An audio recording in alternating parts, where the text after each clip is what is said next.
Hi and నమస్తే అండి అందరికీ. సో మనం బ్లౌజ్ స్టిచ్ చేసుకునేటప్పుడు కొత్తగా నేర్చుకునే వాళ్ళకి చాలా అంటే చాలా డౌట్స్ ఉంటాయి. సో అందులో ఇది ఒక డౌట్ అనమాట. ఏంటి అంటే వెనకాతల మనం డాట్ వేస్తాం కదా, బ్యాక్ నడుం దగ్గర నుంచి డాట్ వేస్తాం కదా, ఆ డాట్ ఎక్కడ వేయాలి అనేది చాలామందికి నేర్చుకునే వాళ్ళకి చాలామందికి అది డౌట్ ఉంటుంది అనమాట. సో మనకి ఎగ్జాక్ట్గా ఏ బ్లౌజ్ అని ఏ సైజ్ వాళ్ళకైనా సరే బ్లౌజ్కి వెనకాతల డాట్స్ ఎక్కడ వేయాలి అంటే చూసారు కదా, ఇది భుజం ఉంది కదా, పైన భుజం.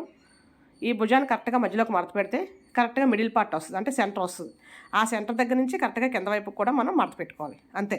అంటే భుజం మధ్యలో ఎక్కడైతే ఉందో దానికి ఎగ్జాక్ట్గా కింద వరకు అనమాట. సో అలా స్ట్రైట్ ఉండాలి, అక్కడెక్కడ క్రాస్ లేకుండా స్ట్రైట్గా మనం మడత పెట్టుకొని అప్పుడు మనం ఇక్కడ డాట్ వేసుకోవాలన్నమాట. ఇటొకటి అటొకటి డాట్ వేస్తాం కదా, ఇక్కడ నుంచి ఇలాగా డాట్ వేసుకోవాలి.